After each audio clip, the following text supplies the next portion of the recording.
오늘 주신 말씀은 시편 68편 1절로 6절 말씀입니다. 시편 68편 1절로 6절 말씀 받들어 읽겠습니다.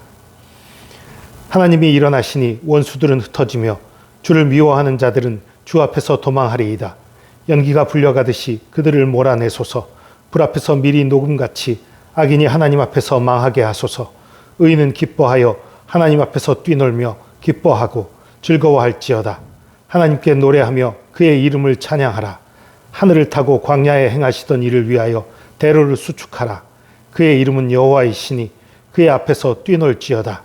그의 거룩한 처소에 계신 하나님은 고아의 아버지시며 과부의 재판장이시라. 하나님이 고독한 자들은 가족과 함께 살게 하시며 갇힌 자들은 이끌어내사 형통하게 하시느니라. 오직 거역하는 자들의 거처는 메마른 땅이로다. 아멘.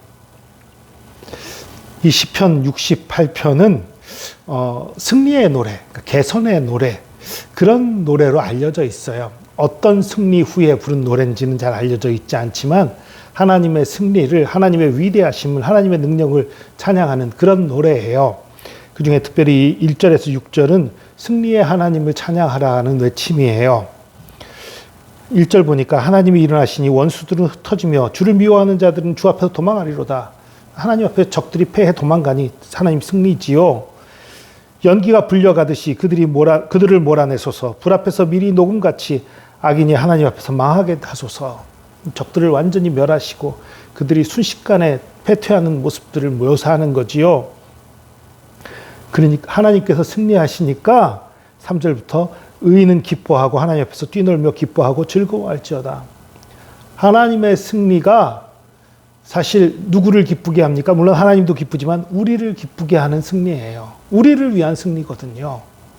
하나님 사실 땅에서 어떤 특별한 기적을 안 행하시더라도 온 세상을 다스린 하나님이죠. 온 세상을 창조하신 하나님이지요. 하나님께 무슨 부족함이 있겠어요. 그런데 이 승리를 선언하고 이 기적들을 일으키는 것은 바로 우리를 위한 것들이지요. 그러니 하나님이 승리를 볼 때에 우리는 기뻐하고 즐거워하는 것이 마땅한 거지요. 하나님께 노래하며 그의 이름을 찬양하라. 하늘을 타고 광야에 행하시던 일을 위하여 대로를 수축하라. 그의 이름은 여호와이시니 그의 앞에서 뛰놀지어다. 그러니까 하나님을 위해 대로를 수축하라는 표현이 있어요. 그러니까 하나님께 순종하라는 뜻이고요. 하나님의 일이 이루어지도록 하라는 얘기예요. 하나님의 일은 사실 하나님께서 이루십니다. 그런데 대로를 수축하라. 우리가 어떻게 하나님의 길을 닦을 수 있어요? 그러나 닦을 수 있습니다. 순종이지요.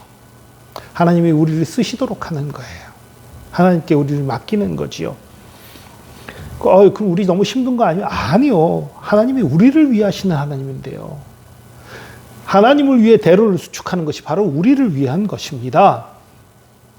그의 거룩한 처소에 계신 하나님은 고아의 아버지시며 과부의 재판장이시라. 고아와 과부는 이 땅에서 최고의 약한 자들, 약자예요. 특히 옛날엔 그랬어요. 요즘은 세상이 좋아지다 보니까 고아라고 해서 무조건 약자고 과부라고 해서 무조건 약자는 아닐 수도 있어요. 물론 지금도 약자가 되기 쉽지요. 그러나 옛날엔 훨씬 심했습니다. 고아는 약자 중에 약자예요. 과부들도 약자 중에 약자예요. 혼자의 힘으로 살아가기도 어렵고 많은 사람에게 천대받기 쉬운 그런 존재예요. 그런데 그런 존재에게 그런 존재인 고아에게 하나님이 아버지가 되주신다는 거예요. 과부에게는 재판장이 되주신다는 거예요. 재판장이 되주신 게 무슨 소리예요? 과부들이 억울한 일 많이 당했단 말이에요. 힘이 없으면, 옛날엔 힘이 없으면, 능력이 없으면 억울한 일 당하는 일이 많이 있었어요. 그런데 의로운 재판장, 올바른 재판장이 되어서 그 억울함을 들어주는 그런 하나님이시라는 얘기지요. 뿐만 아니라 역전의 하나님이세요. 오늘 6절 보니까요. 하나님이 고독한 자들은 가족과 함께 살게 하시며 고독했어요. 그런데 하나님이 가족을 주시고서 가족과 함께 살게 해주세요. 갇힌 자들을 이끌어내사 형통케 하시느니라.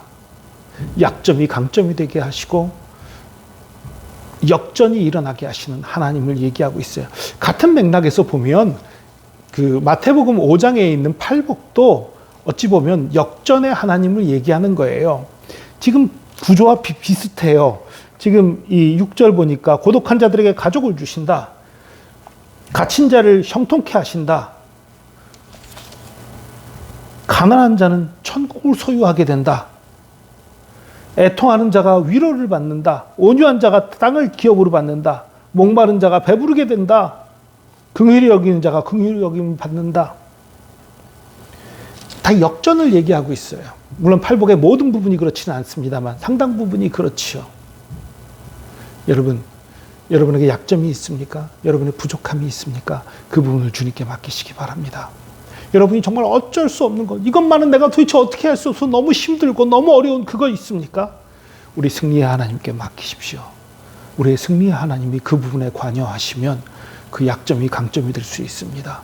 그 약점으로 인해서 괴롭고 고달프던 것이 오히려 우리 믿음의 성장에 도움이 되고 우리가 오히려 주님 앞에서 자신 있게 살아갈 수 있고 오히려 승리하게 하는 거예요. 그러나 하나님을 거역하는 자들은 메마른 땅에 거처한다. 메마른 땅이라는 건 농사가 안 되는 땅이지요. 물을 얻기 힘든 땅이지요. 여러 가지로 힘들고 어려운 거지요. 거역하면 어려움이 따르는 거예요. 그러나 순종할 때에, 주의 말씀에 순종하고 주님을 의지할 때에 나의 약점이 강점이 되는 것을 믿으시기 바랍니다. 여러분의 약한 것이 강함이 되는 것을 믿으시기 바랍니다. 하나님께서 저와 여러분과 함께 할 때에 하나님의 능력으로 말미암아 우리의 약점이, 우리의 연약함이 강함이 되고 하나님 안에서 승리가 되고 찬송이 될 것을 믿으시기 바랍니다. 기도하겠습니다. 우리의 찬송, 우리의 승리, 우리의 기쁨, 우리의 능력이 되신 주님 찬양합니다.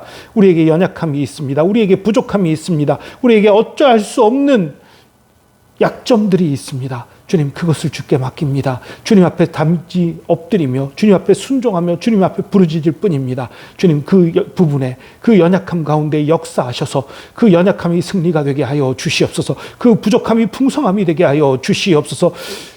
패배의 위기가 승리의 기쁨으로 바뀌게 하여 주시옵소서. 함께 하신 주님 찬양합니다. 역사하신 주님 찬양합니다. 주의 사랑과 은혜에 감사드리며 예수 그리스도의 이름으로 기도합니다. 아멘.